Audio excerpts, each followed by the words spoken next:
แดนรัสเซียแดนที่มีแต่หิมะแต่เศรษฐกิจยังอยู่คงตู่ได้พี่น้องเศรษฐกิจบ้านเพิ่นนะถือว่ายังดีได้การราคาสินค้าก็ถือว่ายังพอใส่พอจ่ายพี่น้องเลยจะบ่แพงนี่ก็เป็นยามแรงรถกำลังวุ่นพี่น้องเลยรถบ้านเพิ่นก็สิประมาณนี้แหละพี่น้องเลยห้างนี้คือว่าเป็นของที่แบบมีคุณภาพได้พี่น้องเลยก็เป็นห้างที่ไกลตัวเมืองง่ายเลยพี่น้องตอนนี้บ้ามันบปัดเลยอันตรายได้นี่พี่น้องแนวนี้ย่านหลังคาหักกระปัดนั้นได้แนวนี้นะว่าเป็นเงินไม้อีกนี่อย่าว่าบนนักกันนักคือกันได้พี่น้องเงินสารบ้านเฮิร์กับซิแหละพี่น้องรัสเซียนะบริใหญ่โตบริลูหลาอย่างเราพี่น้องคนอยู่กันแบบนี้แหละคนรัสเซียประเทศที่แบบหักศาสตร์บ้านเกิดขนาดเดี๋ยวเห็นบ่ฮักเห็นบ่พี่น้องอันนี้นะหักได้หิมะลงหลายเดี๋ยวดิพี่น้องคันเป็นสิแหละถือว่าหักได้ทีแนวนี้นี่พันหิมะตกหลายหักแนวนี้แหละพี่น้องบานเพื่อนสำหรับยามหนาวพี่น้องเลยอันนี้ก็เป็นตอนแรงเขาสีไทยให้เบิกพี่น้องสีไปซื้อเครื่องได้พี่น้องมื้อนี้นะมีคอมเมนต์เพิ่นว่าอยากให้เว้าเป็นเงินไทยได้เพิ่นว่าเขาก็เอ็ดหลายคลิปแล้วพี่น้องเป็นเงินไทยได้เงินกีบได้พี่น้องเลยเพื่อพี่น้องทางบ้านทางเมืองลาวทางเมืองไทยเพิ่นจะรับชมพี่น้องเขาก็เอ็ดเป็น2คลิปสำหรับการใช้ชีวิตอยู่รัสเซียก็แตกต่างกันไปพี่น้องเลยกันในช่วงฤดูหนาวแบบนี้เดี๋ยวเขาสิไปห้านพี่น้องเดี๋ยวสิไล่เป็นเงินกีบแล้วก็เป็นเงินไทยพร้อมพี่น้องเลยว่าสิได้อย่างแรกมื้อนี้อันนี้ถือว่าเป็นห้างที่แบบทันสมัยนะพี่น้องห้างแบบสินค้านำเข้าได้นี่พี่น้องห้างนี้แหละมีสินค้าไทยนะพี่น้องเดี๋ยวสิถ่ายให้เบิ่งด้วยมีเครื่องสินค้าไทยได้ห้างนี้นะพี่น้องแล้วก็มีหลายประเทศอีกพี่น้องเลยเครื่องของอยู่ของกินนี่เราเห็นแต่มาแต่ละเทือส่วนใหญ่ก็เห็นแต่มีบ่ตุ้ยมีอันนั้นบ่นี่แหละของไทยนะดิเนาะ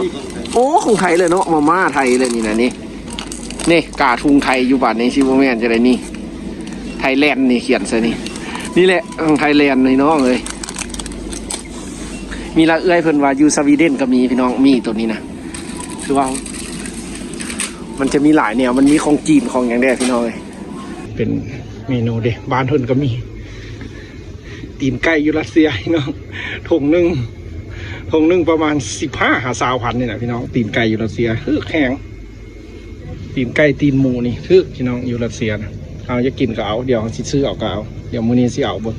ไปต้มเปื่อยตีนหมูแซ่บได้นี่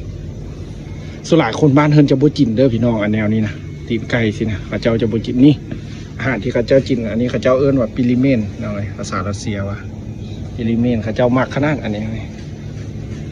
สำหรับอาหารคนรัสเซียจะบ่มีแป้งนัวเด้อพี่น้องอยู่รัสเซียนะแป้งนัวผงชูรสบ่มีพี่น้องอยู่รัสเซียนะอาหารบ้านเพิ่นจะออกจืดๆแต่แบบนี้พี่น้องคนบ้านเพิ่นกินนะนี่ขนมอันนี้ขนมไทยบ่พี่น้องเห็นมื้อนั้นเพิ่นมาเม่นว่ะขนมอันนี้ขนมไทยเพิ่นว่าแซ่บได้มื้อนั้น100 ปลายพี่น้อง20 ปลายพัน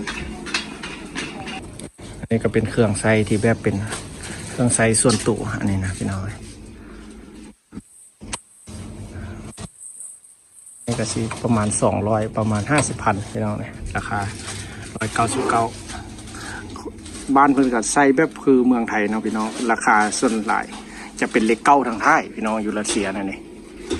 ทุกอันจะ9 39 99 49นี่9 8 9 39ส่วนหลายจะ9คือกันพี่น้องอยู่รัสเซียกับเมืองไทยเพิ่นจะเน้นเลข9 200 ปลายประมาณ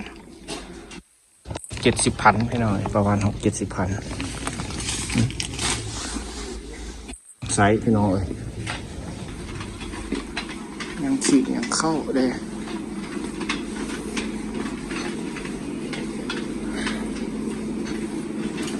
ราคาเข้าก็เสียเอาตัวแพงนะพี่น้อง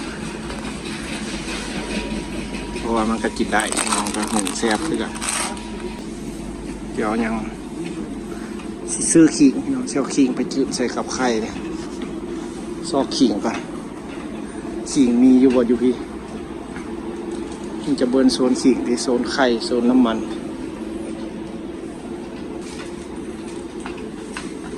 อันนี้ก็เป็นซีนหมูซีนอย่างพี่น้องเขาซีนหมูก็ได้ซีนหมูเนี่ยซีนหมูกับโบแห้งเนี่ยเอาเขาบอกให้ว่าโลหนึ่ง200ป่ายกับประมาณ50,000พี่น้องก้อนหนึ่ง50,000ก้อนละโลเลยคือว่าซีนหมูยูรัสเซียโบแพงพี่น้องนี่ถ้าเขาไปซื้อปลาทูนี่แพงได้นี่ปลาทูนี่300ป่ายพี่น้องถ้าเป็นอาหารอันนี้เราโบแพงสำหรับยูรัสเซียเด้อพี่น้องเลยแล้วก็ยูรัสเซียก็มีสินค้าไทยได้พี่น้องเลยสินค้าไทยหลายอันได้ยูรัสเซียนะแต่ข้างนี้เขาก็ยังไปซอกเบิ่งว่าสิมีบ่ส่วนใหญ่จะมีห้างใหญ่ๆจะมีพี่น้องเลยห้างนี้ก็ห้างแบบประจำบ้านซื่อๆเนี่ยแหละคันเป็นบ้านเขาพี่น้องห้างบ่ใหญ่ปานใดถือว่าอันนี้เป็นอาหารที่คนรัสเซียกินพี่น้องเลยจะเป็นไส้กรอกแบบอบควันนี่นะอาจารย์นิยมกินขนาดคนรัสเซียพี่น้องเลยกับป่าแห้งอบควันก็คนเมืองหนาวคนกินนะนี่คือจากที่เขาเจ้ากินแบบนี้พี่น้อง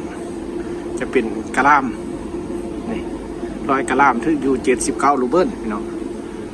นี่คืออาหารที่บ้านท่านกินแต่เขาก็ลองกินกระแซบอยู่พี่น้องแต่มันหักรสจัดจืดพี่น้องก็มีโค้งหมูโค้งอย่างก็มีครบพี่น้องมันจะแบบแช่เย็นได้นี่พี่น้องเสียงอบเย็นช่วยๆนี่ว่ากุ้มได้ดนพี่น้องเลยสำหรับเขาจะซีไวนะนี่ก็ถือว่าบ้านเพื่อนพี่น้องอันนี้ก็ซีเมนเด็กป่าอบแห้งพี่น้องป่าอบควันบ้านเพื่อนก็มีคือกันคือป่าย่างบ้านเขาเลยพี่น้องมีราคามีอย่างลดส่วนอย่างอันนี้ก็สิเป็นปลาแซลมอนปลานี้แซ่บพี่น้องนี่มื้อหน้าได้เงินเดือดก่อนแล้วจะสิกินอันนี้นะแซ่บเลยพี่น้องปลานี่นะที่คนลาวมากขนาดอันนี้คันผู้ใดมาอยู่รัสเซียเพิ่นก็สิฮู้สิเคยกินเด้อเอาสำหรับพ่อลุงแม่ป้าสิถ่ายเบิ่งอันนี้ปลาอบขวัญจะแม่นปลาซาบะถ้าเพิ่นเคยมาเพิ่นก็สิเคยได้กินพี่น้องอันนี้ก็สิเป็นปลาเอื้อบปลาแดกปลาเค็มสำหรับอาหารคนรัสเซียอันนี้นะพี่น้องคนรัสเซียเขาเจ้าก็กินแบบนี้คือว่าสินค้าอยู่รัสเซียแล้วมันโบแพงพี่น้องคือว่าเฮาก็เสื้อได้ว่าอยู่รัสเซียสินค้าอาหารนี่โบแพงสำหรับห้านค้าเอานี่ก็พอซื้อกินได้พี่น้องไข่นกไข่อย่างก็มีครบเนยถ่ายให้เบิ่งเด้อเด็กอันนี้ก็ซิเมนลีโอซิเมนอาหารบาเตไทยได้อย่างนี้พี่น้องขนมอันนี้นะซิเมนโลโก้มาเตไทยได้อันนี้นะสินค้ามาเตเมืองไทยขนมมาเตไทยอันนี้แล้วก็มีหลายอย่างหลายแนวพี่น้องสำหรับสินค้าอยู่รัสเซียจะมีหลายแนวที่ทางบ้านเขาเป็นการนำเข้ามาพี่น้องอันนี้ก็จะเป็นนมส้มพี่น้องนมส้มนมรัสเซียนมงัวสดของข้าเจ้าเลยอาหารบ้านเพื่อนพื้นบ้านโดยเฉพาะเลยอันนี้คนรัสเซียเพื่อนก็จะมาซื้อแบบนี้แหละพี่น้องจะมักซื้อเอาแนวนี้จะเป็นอาหารส้มเอาเดี๋ยวเมื่อแต่งกินพี่น้องที่ไปซื้อเอามีอยู่ซันลุมไปเช็คบินก่อนป่ากาแฟบ้านข้าเจ้าอันนี้กาแฟคนรัสเซียก็ฮิตกินกาแฟได้พี่น้องเลยน่าจะนำเข้าได้ของอิตาลีได้ก็มีนี่แต่โบเห็นของไทยพี่น้องกาแฟไทยก็ยังโบเห็นกาแฟลาวก็โบเห็นอยู่พี่กะหล่ำปีกระทึกเลยพี่น้อง40 ลูกประมาณ5-6 พันนี่นะพี่น้อง40 ลูกซื้อออกกระเทียมได้4 หัวพี่น้องเลยกระเทียมสุดจะแทนแบบมักส้มบ้านเขาเอาเป็นถุงนึง130 20,000พี่น้องมาเปิ้ล20,000หา30,000